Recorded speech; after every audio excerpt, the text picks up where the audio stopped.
Nifty में आज का सीपीआर डिसेंडिंग था और सीपीआर के नीचे ओपन हुआ था। तो जो ओपनिंग प्राइस होती है वो डेज ओपन इंडिकेटर में दिख जाता है। प्राइस की ओपनिंग 23,900 के लेवल पे सीपीआर के नीचे ओपन हो रहा है। तो यहाँ पे जो पॉइंट्स है अगर देखा जाए तो सीपीआर का जो लेवल है वो लगभग लगभग 24,000 के रेंज पे आ रहा था और जो ओपनिंग है 23,916, मतलब 100 पॉइंट्स का गैप आ गया बीच में। अब पहला कैंडल 5 मिनट का स्ट्रॉन्ग बना था, ग्रीन कैंडल। फर्स्ट कैंडल जो बना और ये ग्रीन कैंडल बन रहा था, तो हमको ये 2 मिनट 3 मिनट बन गया, हमको समझ में आ गया कि ये इसका नेक्स्ट टारगेट सीपीआर होने वाला है। हमने यहाँ पे कॉल लिया था, छोटा सा यहाँ पे प्रॉफिट बुक कर लिया, क्योंकि डिसेंडिंग सीपीआर है, इसलिए जो कॉल साइड का जो ट्रेड रहेगा वो क्वांटिटी कम रहेगी, छोटे क्वांटिटी से करेंगे। तो यहाँ पे हमने छोटा क्वांटिटी पे ट्रेड किया था और जैसे ही ये सीपीआर से रिजेक्ट करके ये वी वेब के नीचे क्लोज आ जाता है, यहाँ पे एक पुट का ट्रेड बनता है और तब तक वो ट्रेड को बना के रखना है जब तक वो वापस वीवेब के ऊपर में क्लोज ना दे दे। तो ये नेक्स्ट कैंडल वीवेब के ऊपर गया जरूर था लेकिन सस्टेन नहीं कर पाया, नीचे आ गया। और यहाँ पे थर्ड कैंडल हमारा एग्जिट पॉइंट था, इसी कैंडल पे एंट्री और थर्ड कैंडल पे एग्जिट। और ये वाला जो था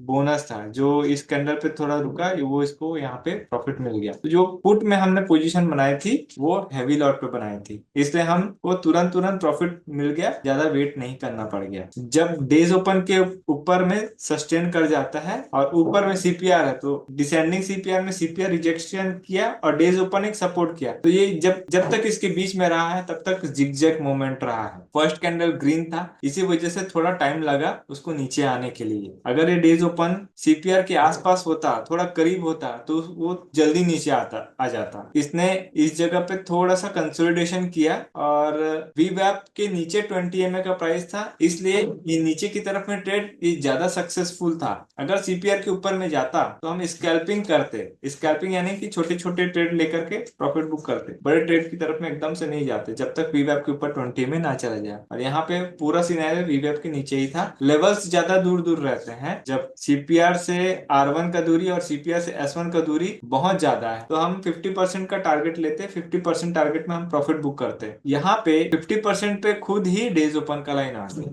नीचे की तरफ में, इसलिए जब ये 50% से नीचे आया है तब जाकर के इसकी स्कैल्पिंग में ट्रेड मिला है। तो पहला ट्रेड यहाँ पे हमारा एग्जीक्यूशन हो गया खत्म। उसके बाद में जब डेज ओपन के नीचे एक स्ट्रॉन्ग बियरिश कैंडल का पोजीशन बनता है, तब फिर हम एक एंट्री करके यहाँ पे जो स्ट्रॉन्ग कैंडल है ये वाला, यहाँ पे अपन एग्जिट कर देते हैं। क्योंकि पिछले दिन अगर देखें तो 23,858 का जो लेवल है वो एक इमीडिएट स्विंग का काम कर रहा था, तो यहाँ पे आपको प्रॉफिट बुक करके निकल जाना है। और ऑप्शन के प्राइसिंग पे भी वो सपोर्ट पे आ गया था, देखेंगे हम यहाँ पे डोजी कैंडल बना करके वापस ऊपर की तरफ आ गया। जब बीवेप और 20 में से दूरी ज्यादा हो जाती है तो वापस आता है और रेंज ज्यादा रहे, अगर इनसाइड रेंज का जो जगह है वो बहुत ज्यादा रहे, सीपीआर से एस वन का दूरी कुछ 200 पॉइंट्स का है और सीपीआर से आर वन का दूरी भी कुछ 200 पॉइंट का, तो रेंज ज्यादा होने की वजह से हम पूरा एस वन प्रीवियस लो पे ट्रेड नहीं लेंगे। और जैसे ही ये वीवेप पे आया, वीवेप से वापस नीचे की तरफ में आ गया, लेकिन ये एक सस्टेन नहीं कर पाया, ये वहां से वापस बाउंस कर गया। तो जो शुरुआत के ट्रेड है वो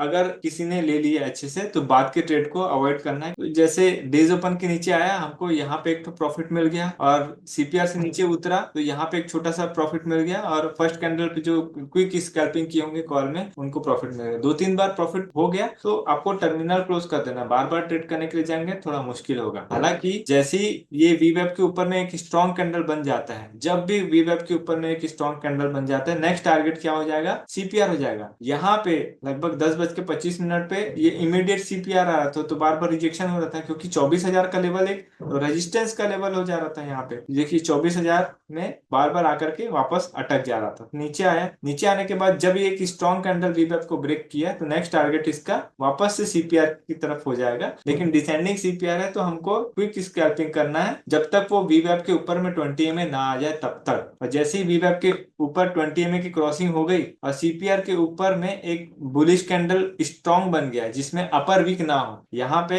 13:30 का कैंडल अपर वीक था, लेकिन ये वापस आने के बाद में जब नेक्स्ट कैंडल 13:40 पे अपर वीक नहीं रहा तो यहाँ पे फिर से आप कॉल साइड का ट्रेड बना सकते हैं। बस ध्यान रखिएगा पहली बार में आपको नहीं लेना है, जब वापस आके दोबारा जाए तब लेना ठीक रहता है। इसमें भी जब ऊपर की तरफ में आ रहा है तो हमको ऐसा नहीं है कि हैवी लॉट पे ट्रेड बना लेना है, थोड़ा सा स्कैल्पिंग मोड पे जाइए, क्योंकि ओवरऑल मार्केट का ट्रेंड जो है डाउनवर्ड है। इसी वजह से अपसाइड में धीरे धीरे करके जो भी प्रॉफिट मिलता है आप बुक करते चलिए, या तो फिर आप कॉल बाय करने की जगह पुट को सेल करें, ज्यादा बेटर कंडीशन रहती है। तो वीवैप के ऊपर में 20 में आया, इस वजह से प्राइस पूरा रिजिलियंट हो गया। और यहाँ पे भी हमको 50% टारगेट रखना है। अब यहाँ पे एक मिरर इमेज बनता है, अगर सीपीआर से नीचे जितना उतरा है उतना ही ऐसे दिन में खासकर सीपीआर से उतना ही दूरी ऊपर की तरफ में ट्रेवल करेगा। एग्जाम्पल के तौर पर अगर मैं प्राइस रेंज लगाऊं तो सीपीआर से हम लेते हैं और ये 200 पॉइंट्स कवर किया है। आप देख सकते हैं सीपीआर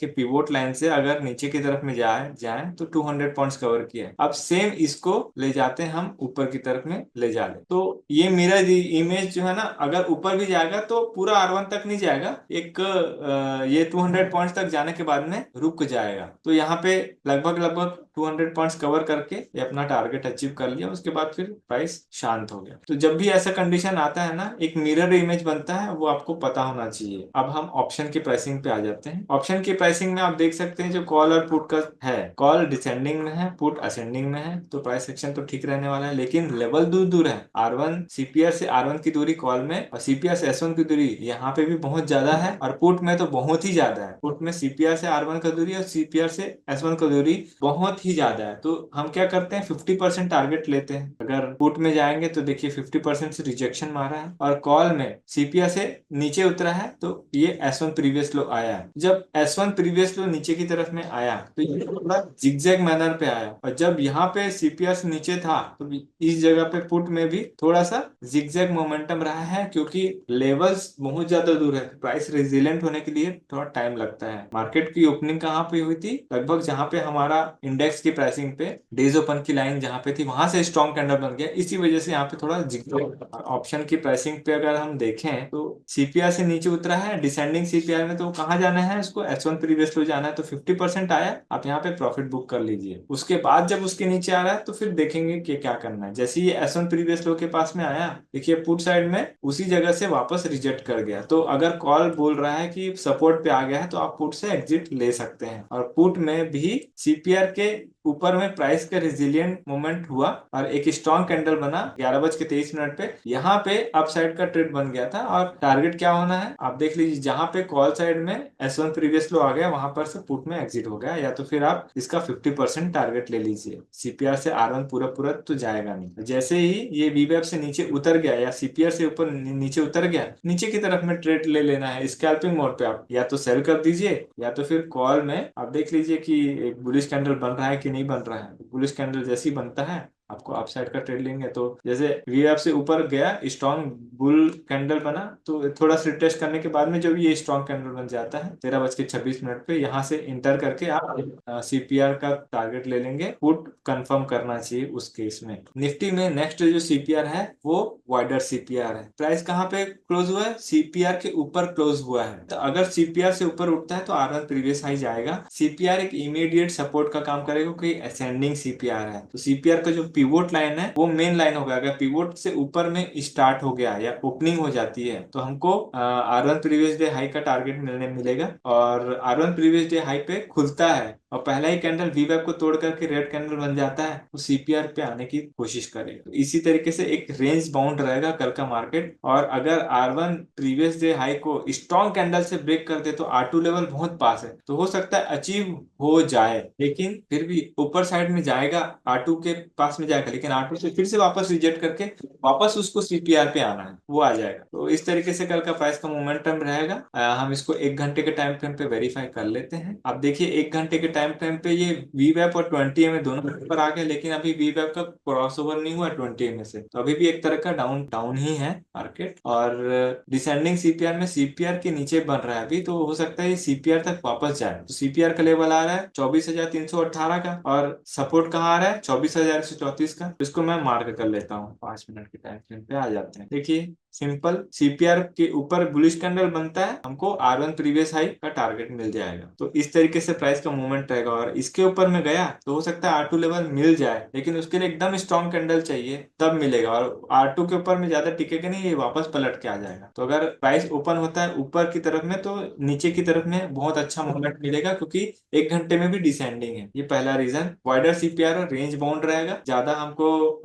एकदम हैवी हैवी ट्रेड नहीं लेना है। स्कैल्पिंग मोड पे प्रॉफिट बुक करके, एक बड़ा कैंडल मिलता है प्रॉफिट बुक करके निकल जाइए, बार बार ट्रेड नहीं करना है। अब आ जाते हैं 1 डे का टाइम फ्रेम। 1 डे का टाइम फ्रेम अगर देखें तो ये जो 2 कैंडल का पैटर्न है इसको बोलते हैं पियर्सिंग लाइन पैटर्न। जब भी पियर्सिंग लाइन पैटर्न बनता है ये बुलिश सिग्नल देता है, यानी कि मार्केट ऊपर की तरफ में खींचता है। यहाँ पे वाइडर सीपीआर है और S1 प्रीवियस मंथ लो से पार होकर कि वापस इनसाइड रेंज में घुस गया, तो इसका नेक्स्ट टारगेट क्या होना है? सीपीआर होगा। तो सीपीआर के पास में जाने की ये कोशिश करेगा। पियर्सिंग लाइन में जो भी कैंडल रेड बना है, रेड कैंडल के बाद में गैप डाउन ओपन होता है, और गैप डाउन होने के बाद में इस प्रीवियस कैंडल जो रेड कैंडल है उसका 50% से ऊपर आकर के क्लोज कर देता है, तो उसको पियर्सिंग लाइन पैटर्न बोलते हैं। जब भी ये कैंडल बनता है प्राइस में एक बुलिश मोमेंटम मिलता है, लेकिन ये शॉर्ट टर्म के लिए, लॉन्ग टर्म के लिए नहीं, क्योंकि है डिसेंडिंग सीपीआर और सीपीआर के पास में जाकर के फंसेगा। हमारे पास में रेंज क्या आ रहा है? लोअर सीपीआर का रेंज आ रहा है 24,481। बी वेब से 20 MA की दूरी ज्यादा हो जाता है तो पास आने की कोशिश करता है, मैंने बताया है। तो ये हो सकता है 20 MA पे